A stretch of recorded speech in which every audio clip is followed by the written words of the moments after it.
አሰላሙ አለይኩም ወራህመቱላሂ ወበረካቱሁ ውድና የተከበራችሁ የቻናሌ ተከታታዮች እንዴት ናቸው? ከኔ ጋር አልሐምዱሊላህ ረቢል ዓለሚን። በጣም የሚያሳዝን ቤት ላሳያችሁ። አረብ ሀገር የተለፋበት ቤት እንግዲህ የአረብ ሀገር ብር እኔ እንጃ አንዳንድ ጊዜ በረካ የለውም መሰለኝ። በቃ እንለፋል፣ ይከስራል፣ እንለፋል፣ እናወጣል፣ እንሰራል፣ ይበተናል። ይኸው እስኪ በቃ እንዳለ ቤቱ እየተተረተረ ነው። ብቻ አላህ አስተካክሎ አላህ ጥሩ ቤት ይስጣት ነው የምለው። እና ዱአ አድርጉላት። ወላሂ በጣም ነው የምታሳዝነው። እና ቤቱ ከውስጥ በኩል እንደምታዩት እንደዚህ ፈራርሸነዋል እና መፈረሻዎቹ ስኒ ረከቦቶቹ ስንት እንዳወጡ እነግራችኋለሁ ማለት ነው ውዶችዬ። እንግዲህ ምንም ከላይ ቤት ቢበላሽባችሁ ያው ውስጡን ማሳመራችሁ አይቀርምና አላህ የተሻለ ነገር ይስጣቸው ለውድ እህቶቼ አረብ ሀገር ላላችሁ የምትለፉ። በጣም ነው የሚያሳዝነኝ ወላሂ ነው የምላችሁ። ለፍታችሁ ቤታችሁ ሲበላሽ በጣም ያሳዝናል። በተለይ ብዙ አመት ቆይታችሁ በቃ ቤቴ ደህና ነው ምናምን ስትሉ ሲበላሽባችሁ በጣም ያሳዝናል። እና አላህ ይድረስላቸው ለእንደዚህ አይነት እህቶች። በጣም ብዙ እህቶች ናቸው ወላሂ ቤታችን እንደዚህ ተተረተረ፣ ተሰነጠቀ። በቃ ውስጥ እንትኑ ራሱ ሊሾው እየፈነዳ በላጡ ስንጥቅጥቅ እያለባቸውና አላህ ይድረስላቸው።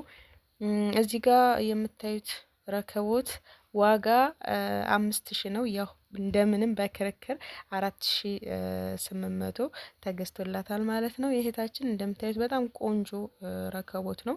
ስኒ ደግሞ እዚህ ጋር የጥበብ ስኒ ያለ፣ ነገር ግን ያው የጥበቡ ስኒ ብዙም እናቶች አይፈልጉትም እና በዚህ አይነት ስኒ ቀይረነዋል፣ በአገረኛው ስኒ ማለት ነው።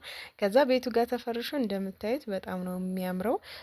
መፈረሻው የተገዛው 1800 ነው፣ ግን 2000 ነው ዋጋው። ያው 1800 ታውቃላችሁ፣ በደንበኛ ስትገዙ እንግዲህ ተከራክራችሁ እንደምንም ታስቀንሳላችሁና በ1800 ብር ተገዝቶላታል ማለት ነው። ጋቻ አለ። እነሱን ዝርዝሮቹን እስኪ ነግራችኋለሁኝ። እዚህ ጋር የምታዩት ጋቻ በ250 ብር ነው የተገዛው። የሚገርማችሁ ነገር ሸክላ ነው፣ ግን ቀለም ስለተቀባ ያው ጅብሰም ምናምን ይመስላል እንጂ ጅብሰሙ አንድ ጊዜ ከወደቀ ያው ሸክላውም ይሰበራል፣ ግን ጅብሰሙ ደግሞ የባሰበት ነው። የረከቦቱ ዋጋ ነግሬያችኋለሁኝ። የስኒው ዋጋም በደርዘን ነው የተገዛው። ደርዘን 500 ምናምን 12 ፍሬ የሚይዘው ማለት ነው። ብቻ አጠቃላይ ወደ 7300 ብር ነው የፈጀው ማለት ነው። እስከ ምንጣፉ እስከ ስኒዎቹና እስከ ረከቦቱ ከነ ሙሉ አክሰሰሪው ማለት ነው።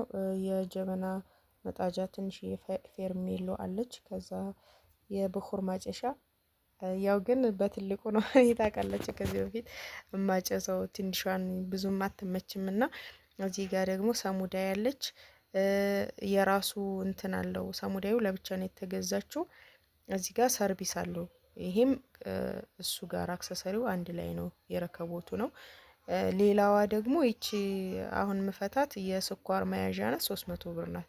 የሚገርማችሁ ነገር 150 ብር ነበረች፣ ግን ያው ተቃጥሏል ሁሉም ነገር። እዚህ ጋር ደግሞ ጀበና አለች። ጀበናዋ 300 ብር ናት። ሸክላም ተወዷል በነገራችን ላይ። ያው ሁሉም ነገር እየጨመረ ነው ዋጋው። እንግዲህ ብቻ ያለው ዋጋ ይሄ ነው። እነዚህ ለብቻ ነው የተገዙ፣ ሰሙዳያና እንትኗ የስኳር መያዣዋ እና ጀበናው። ሌላው ስኒው ምናምኑ እንደነገርኳችሁ ነው። 7300 ብር ነው የፈጀው። ሌላው ወደ ምንጣፉ ስወስዳችሁ በሁለት አይነት መልኩ ነው፣ እንደዚህ በቀዩና ሰማያዊውን አሁን አሳያችኋለሁ። ይሄን ገልብጬ በሰማያዊው በኩል ነው። በሁለት አይነት ማልበስ ትችላላችሁ። እንደምታዩት እንደውም ከረከቦቱ ጋር ሰማያዊ ይሄዳል አይደል? በጣም ነው የሚያምረው። ይሄ የፍራሽ ዋጋ 3500 ብር የአንድ ፍራሽ ዋጋ። ፍራሹ እንደ እንትኑ እየጨመረ ይሄዳል እንደ ፍራሹ አይነት። ልብሱ ደግሞ 2000 ብር ነው። ልብሱ ከነማሰፊያው 2000 ብር ነው። ትራስ ደግሞ የአንድ ትራስ ዋጋ 450 ብር፣ ማሰፊያ 450 ብር። አጠቃላይ ስንት ይሆናል? 900 ብር ማለት ነው። 900 ብርን ለ10 ትራስ ታበዙታላችሁ፣ ትራሱ እስከ ልብሱ። ፍራሹ ደግሞ 3500፣ ከዛ ማሰሪያው ልብሱ ደግሞ ልብሱና ማሰሪያው 2000 ብር። ደምራችሁ እንግዲህ 3 ትራስ የምፈልግ 4 ማድረግ ትችላላችሁ። የፈለጋችሁትን እንደምትፈልጉት መጠን ማለት ነው። ሂሳቡን በዛው እያባዛችሁ ትሄዳላችሁ እና ይሄንን የመሰለ ምንጣፍ፣ ፍራሽ እንዲሁም ደግሞ ረከቦት ፏፈሽ አድርገነዋል ማለት ነው ውዶች። እንግዲህ ቤታችሁ እንደዚህ እምር ድምቅ እንዲልላችሁ ከፈለጋችሁ ማዘዝ ትችላላችሁ። ምንጣፎችንም እንደዚሁ መፈረሻዎችንም አረቢያን መጅልሶችንም የተለያዩ የማጥባህ እቃዎችንም ማዘዝ ትችላላችሁ ማለት ነው። ቁጥሬን ስክሪን ላይ እና ከኮሜንት መጀመሪያ የማስቀምጥላችሁ ይሆናል። የእህታችንን ቤት ደግሞ እስኪ በደንብ ላሳያችሁ እንዴት እንደተበላሸባት፣ በዛውም ዱአ አድርጉላት እና ምን ታድርገው እንዴት አድርጋ ታስተካክለው የሚለውንም ደግሞ በዛው ሀሳብ ትሰጧታላችሁ ማለት ነው ውዶችዬ። እንደምታዩት ቤቱ ያው ከውስጥ ጀምሮም በቃ እንደዚሁ በጣም ነው የሚላላጠው።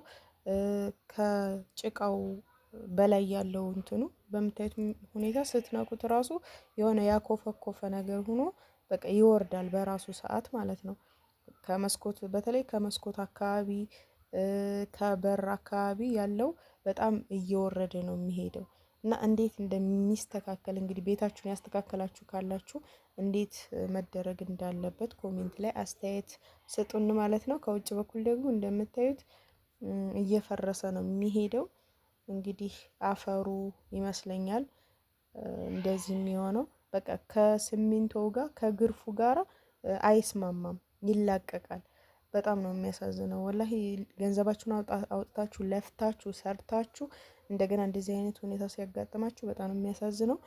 ውስጡ ያው ምንጣፍ እየተደራረበበት ነው ሰራሚኩ እንጂ በጣም እየተተረተረ ነው። ከውጭ እንደምታዩት ወደ ላይ ቆርቆሮ ድረስ በጣም እየተሰነጠቀ ነው። ይሄ ማለት እየቆየ ሲሄድ ይወርዳል ማለት ነው። እንደዚህ አይነት ቤት ያው በጣም ነው የሚደጋገምባቸው። በረንዳው ሁሉ ይሰነጣጠቃል፣ ይተረተራል። ብቻ በጣም ነው የሚያሳዝነው።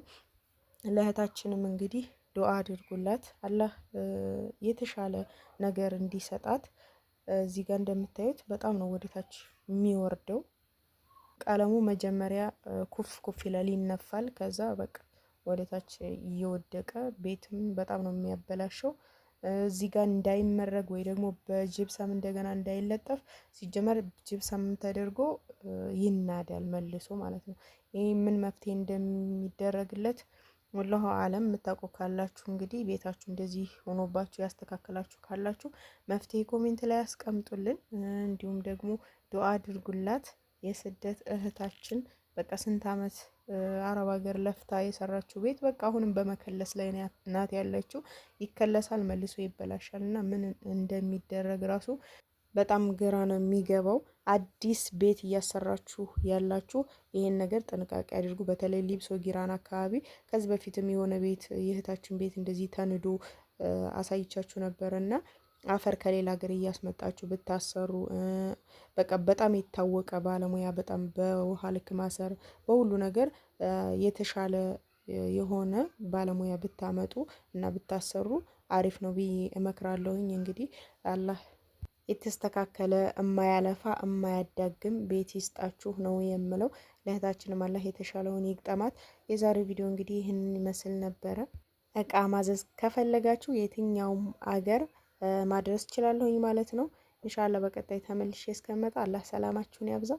አሰላሙ አለይኩም ወራህመቱላሂ ወበረካቱ።